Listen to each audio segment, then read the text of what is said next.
Up and About with Peekskill United is at City Hall tonight, and we're here for a special meeting of the council. The meeting is reference to the movement of the homeless shelter from Lower South Street to Washington Street. It seemed like tonight there were a lot of issues brought before the mayor and the council, and it seemed like the council looked a little bit flustered up there as all these people came up and told them how it would be a bad idea to move that homeless shelter. I'm here tonight to speak in opposition of the proposed project at 851 Washington Street. I want to thank the mayor for asking the community to come out, and I think it's really great. Those folks at home can't see who's here tonight, but it is a full room. I don't feel like it's safe for any of us. I'm not against them having anywhere to live. I just don't think that it should be in our residential community. We have kids on our street that are as little as 2 years old who are going to have to grow up there. I just don't think it's fair to them.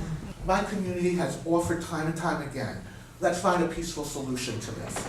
I told you last time I was here, if there ever came a time where my son could be without me, I would want to make sure he was in the best hands possible. That's what we want to do, and I agree with Lee Esther when she says somehow the homeless have gotten lost in this. Let's find a peaceful solution for them, and a solution that fits everybody. This way, everybody comes out on top.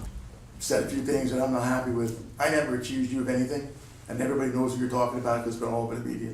I asked you to clarify what the meetings were about and bring back your findings.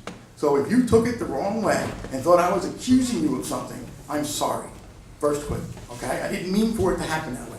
And for you to take the stand that you wouldn't meet outside of the public eye with the executive of this county is kind of rude to the individuals in this room who are working their butt off to try and find another location for this place. I'm not happy with it. Your little temper tantrum when you left slamming the doors kind of got me upset that night. I didn't chase you out and say anything to your dad. I thought it was inappropriate. But I'm saying it now because you keep bringing it up. So, and you really need to meet with the county executive, whether it's with a few people, but to tell him he's got to come to a forum like this is unfair to him. He's a busy man. Pick 2 or 3 people, Lindsay and a couple others from that committee, picks the folks from the C.H.O.P, whoever they would like to bring, and get 90 is in a room and get it done.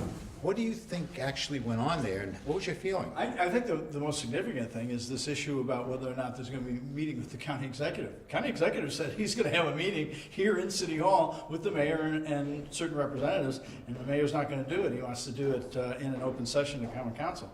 I think that that's pretty unusual for the mayor to tell the county executive that whatever you said ain't the way it's going to happen. So, but again, it's the usual. A lot of people very emotional about this entire move, and they're doing it the right way. They're speaking their piece. They're coming to council. They're making it known what their feelings are, and using their political, and that's not a dirty word, their political muscle, if you will, to try and convince the council to see it their way. And that's the way it should be done. Just going back to the county exec Latimer and John Testa, the legislative position on this, they wanted to have a meeting with the mayor and a few people from Safe and Sound and C.H.O.P. And now it seems like the mayor definitely is not going to have a meeting unless it's done at the council. Yeah, he's making demands, which if you really want this to work out, you reach out to the county executive and say, hey, where can we meet? Where can we talk? Where can we get everybody together and make this thing work? It's not about making your demands, it's about making what's good for everybody else.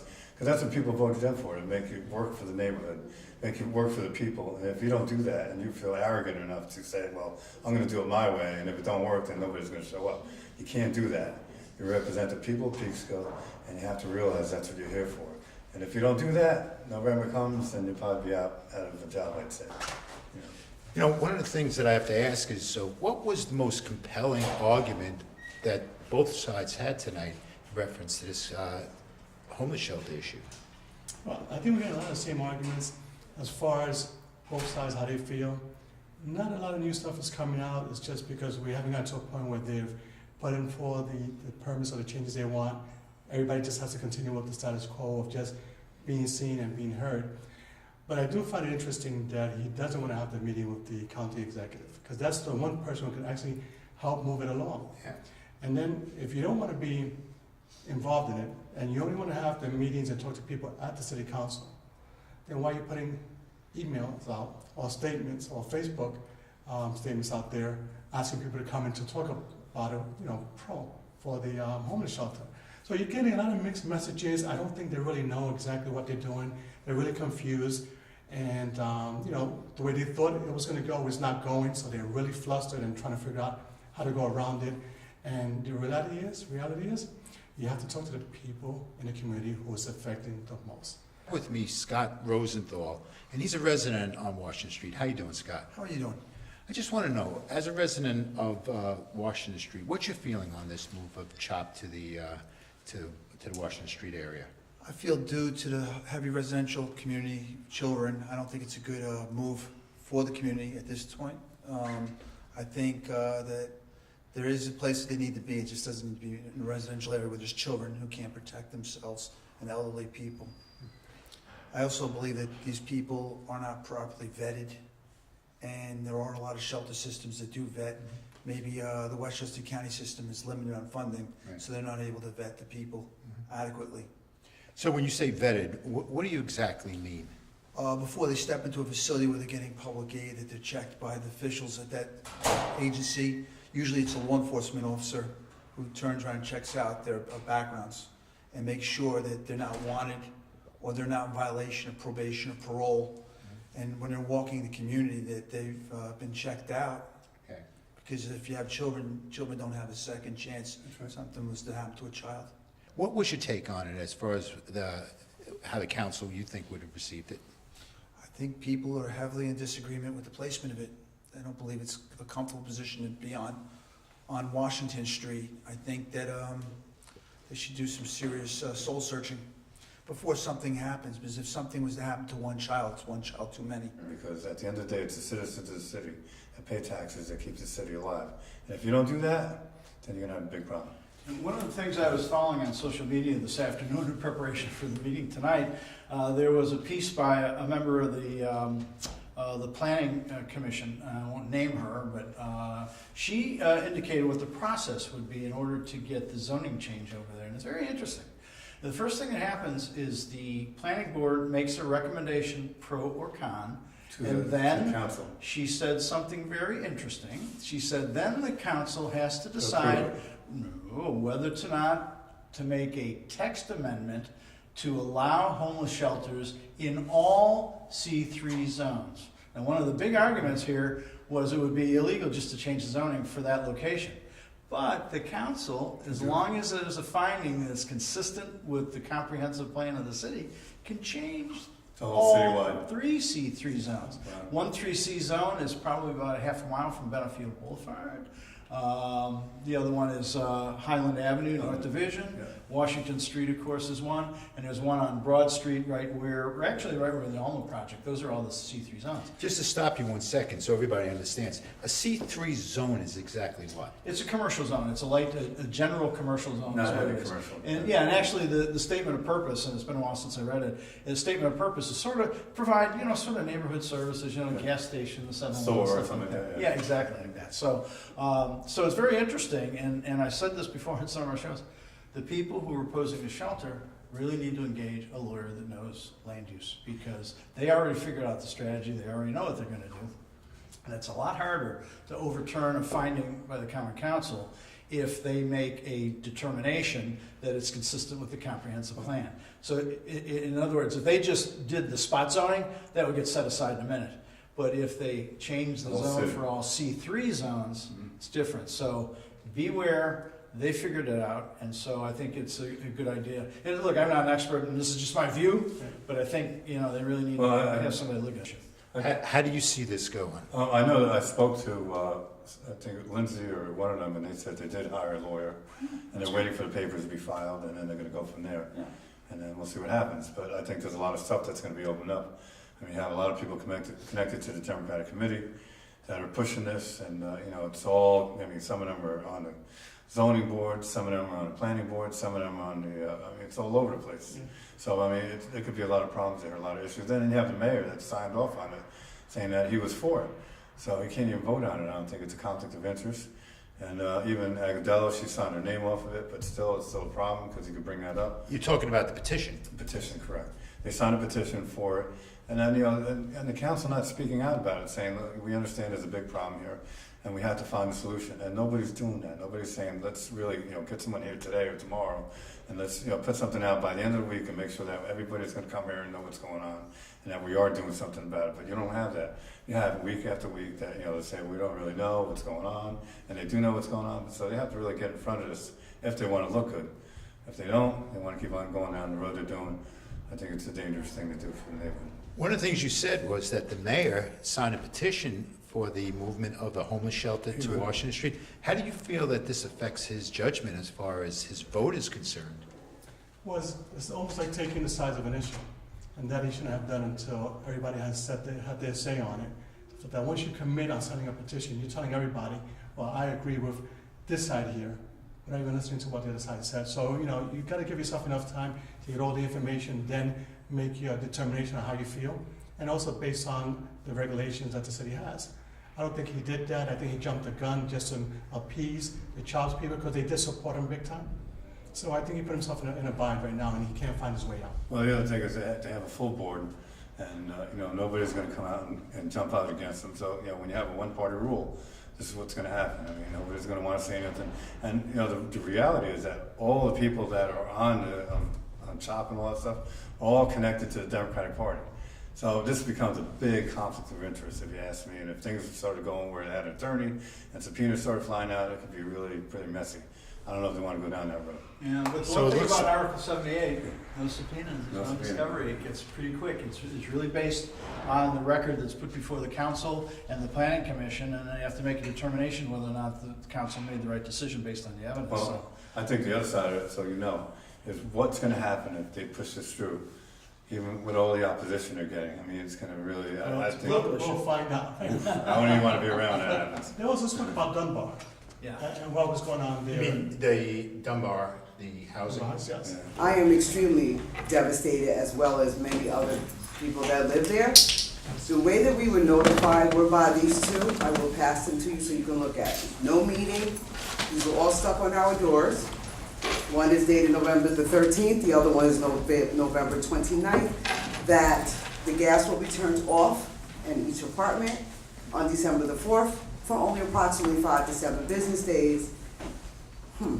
Today is the 10th. I spoke with one of the members that are working. They're not Con Edison members. They're not Con Edison workers. They are outside contracting company.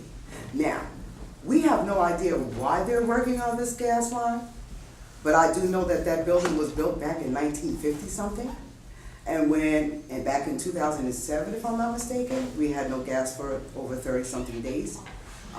They should have checked every last one of those lines back then. Why, for the love of God, would they do this 3 weeks before Christmas? So, to compensate all of us, this is what we were given by the director.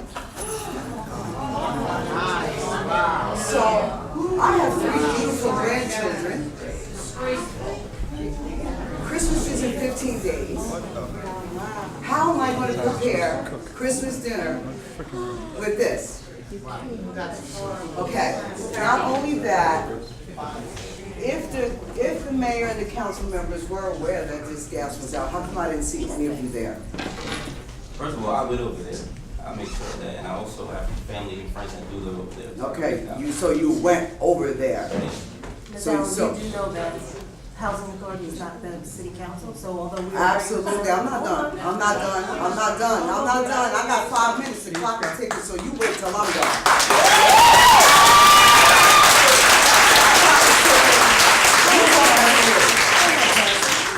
No, I don't consider you cuts. You're not my family. Because family don't talk to people the way you do. Now, my problem is, you call housing, they don't call you back. We have no idea what's going on, why they're doing what they're doing, and when it's gonna be done.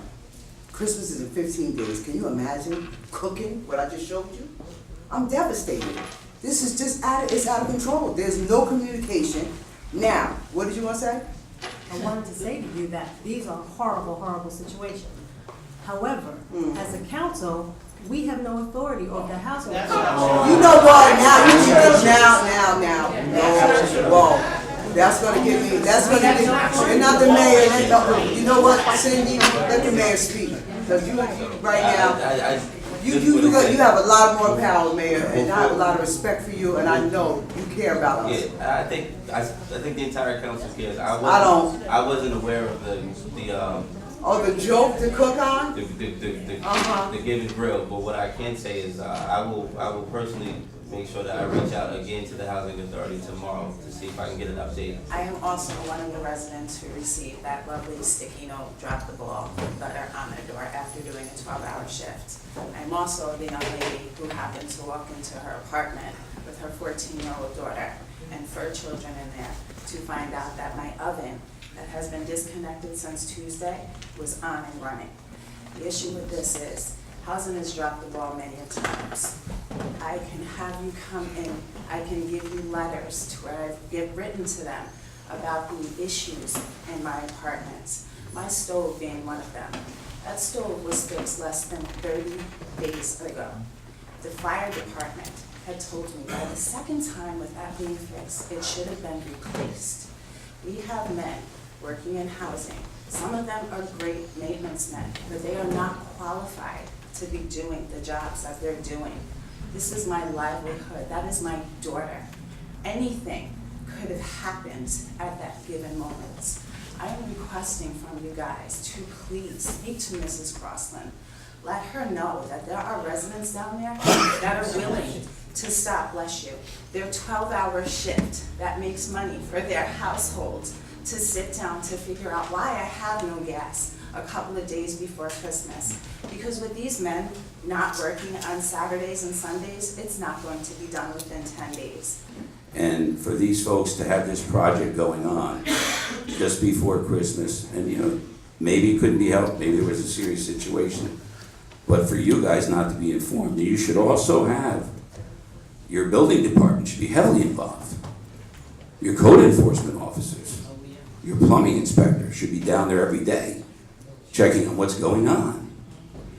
So, Andre, I'm telling you, you've said 3 times tonight, that's not my responsibility. One was with the homeless shelter situation. It is. Dunbar Heights, it is. It's all of your responsibilities. Go there, find out what's happening. And if not yourselves personally, you have a big staff that should be reporting back to you what's going on. Because that is so unfair. It's so dangerous for these folks to be down there with no gas, number one, because I'm sure many of them probably use gas heaters, extra gas heaters or extra electric heaters, and that becomes another whole situation because they overload their electrical outlets. So somebody from the city needs to get involved. Somebody needs to care enough to go down there and find out what's going on. And for you to say you didn't know about those hot plates that they were given, I live in White Plains and I knew about those hot plates. You just have to get on Facebook. They're in this situation right now, and this is a situation that's been going on for a while. And there's been no real fixes to it, so now we're at the point now where they have to shut it all off. People are very upset about it. They can't cook, they can't do their normal day-to-day activities, and we're getting to the holidays where, you know, their spirits are supposed to be at the highest, and they're dealing with this issue, which I think is very unfair to them. What did you think of the people, the residents at Dunbar Heights receiving hot plates right before Christmas in order to do their cooking? So it tells you it's a very poor plan, very poorly thought out, about that, and just like saying to them, here you go. You know, you don't treat people like that. You know, you get a comprehensive plan together, you talk to community leaders, and you try to put something in place that's going to help everybody out. You know, you understand that there's some things you can't help, but you've got to make the best of the situation, and you got to talk to everybody. I hear that there is a liaison from the council to the housing authority. And shouldn't it have been up to that liaison to at least bring this information to the council? So maybe there could have been preparations made in order to get food or some type of heat there. She should have been here. Yeah. Okay? Her job is to meet at these meetings. It's not to be in a leadership conference in Washington like she was this weekend, or last Monday where she missed the cow meeting because she was at the Operation Greenlight a meeting down in White Plains. She was elected to, and one of her collateral assignments is liaison with the housing authority. She should have been here. Yeah, I mean, one of the big things I think is, you know, they're treating these people like secondhand citizens. they don't respect them. It shows that, you know, for them to give them hot plates and no heat, no hot water, and they're living conditions like that when it's cold out right now. I mean, they should find a way to do something about these people that are living like this.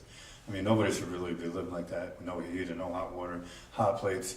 I mean, they should made accommodations for them to move into a hotel or something like that. The way to leave them like this is really horrible. And for the council and the mayor to say, I don't really get involved in that, you know, like that. I mean, listen, you're a voice for the people, you know, and you're the one that could go down there and say, listen, you better do something right now about this, or we're gonna have a big problem. And they're not doing that. Just as an aside on that, the mayor is directly responsible or should be involved in these issues, especially what's going on at Dunbar. He has to be out in front of it. Again, he has to be out in front of it, because these people, you know, they came here tonight because of the conditions they're living in. And I mean, not anybody, if you really think, would you like to live without heat and hot water and all that stuff? And, you know, it's really a sad thing for today's, you know, we have so much technology today to do stuff. So the conditions, the issues continue to mount here at the City Hall, and the council and the mayor have their work really cut out for them going into the 2019 season, especially this homeless shelter movement. I'm Bruce Bellum with Up and About with Peekskill United. Bob Sullivan. Bob Sullivan? Joe Torres. Louis Segarra. And I wish you all a Merry Christmas and a Happy New Year. Thank you. Good night.